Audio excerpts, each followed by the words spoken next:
My college tutor said to me, "Ah, my dear fellow, so you're going to read history. Fascinating subject. After all, what is history? Divine gossip about the past among gentlemen. Have another glass of port." History is more than a page in a book. History is the buckle that bites your back. History is the sweat you can't keep out of your eyes. History is the fear crawling in your belly.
Wales, where does it start? Well, I reckon it starts right here on this wild cliff of Pavilon in the Gar Peninsula, 50 miles west of Swansea. And the reason I've chosen this point is quite simple. Just round the corner from here, on a rather slippery rock traverse, which I hope I can negotiate, they found in the Pavilon caves the remains of the very first human being. I'd even call him the first Welshman whom we can recognize in our history. They dug him up, and they discovered he was the remains of a young man who lived 17,500 years ago.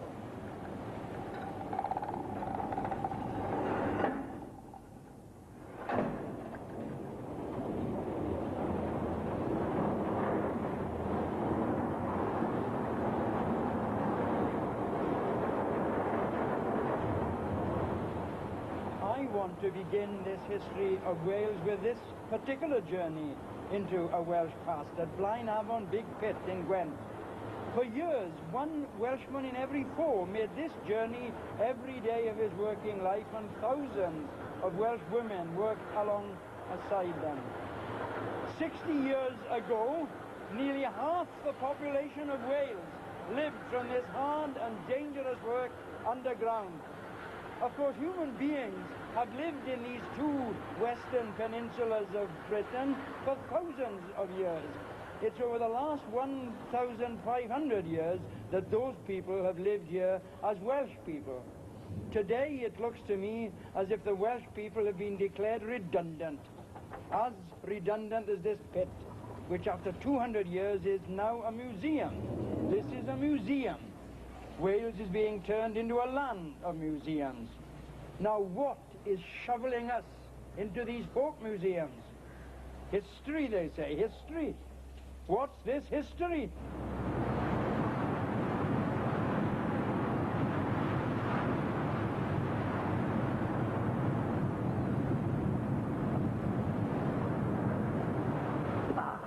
And here's the cave.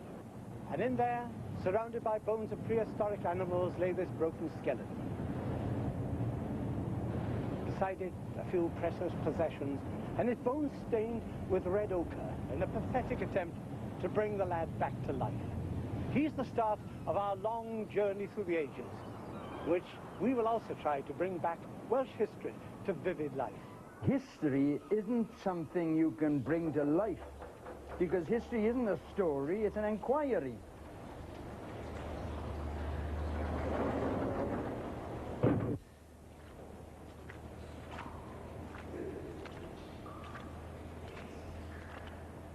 past is chaos. We in the present make sense of that past by manufacturing a history out of it. We do that by putting questions to it. And the kind of questions you put depends upon who you are, what you are, when you are.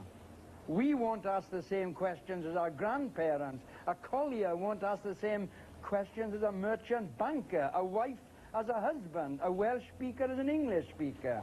To my mind, the kind of questions we need to put are the ones that serve the majority. The ordinary working men and women of Wales who throughout those 1500 years carried the rest on their backs. They are generally bent and exploited backs.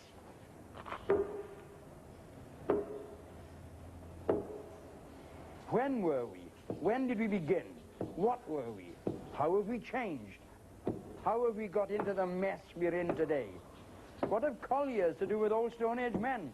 What have colliers to do with medieval princes? We've been around for 1500 years, but our history has been an endless sequence of brutal ruptures. Break after break after break, and with every break, the Welsh people have been transformed.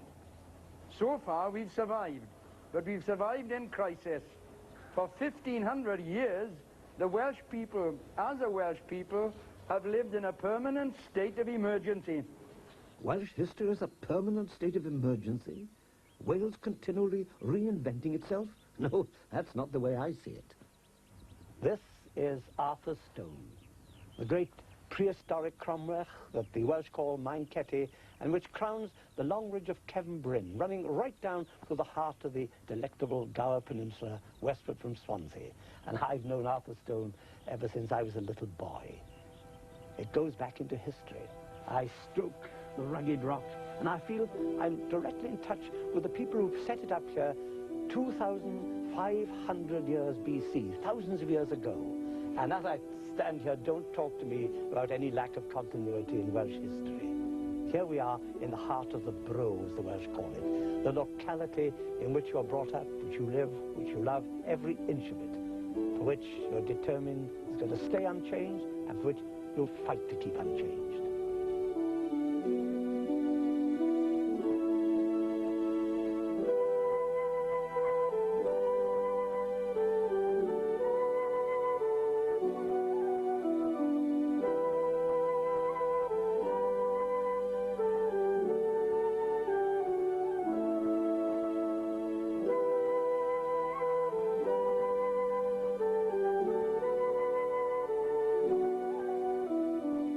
Even Cromlech, on the slopes of the Preseli Hills in far west Wales.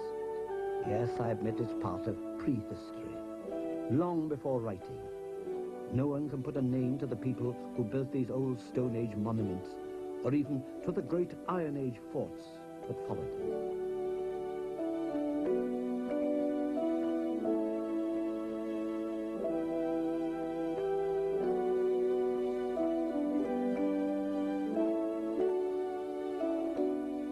People influenced by the course of the sun and the stars when they built their stone circles? We don't know.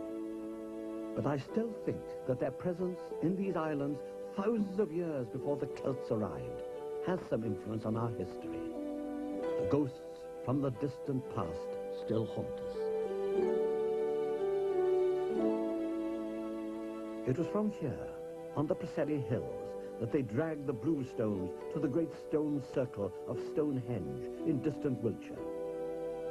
You look at these hills, and I defy you not to feel a strong link with our remote past. No, don't talk to me about discontinuity. Discontinuity is just what I want to talk about, because Welsh history has been nothing but change.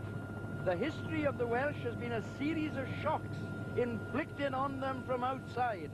Shocks, breaks, ruptures. The Welsh in their history have suffered from so many ruptures, it's a wonder they haven't succumbed to multiple spiritual hernia.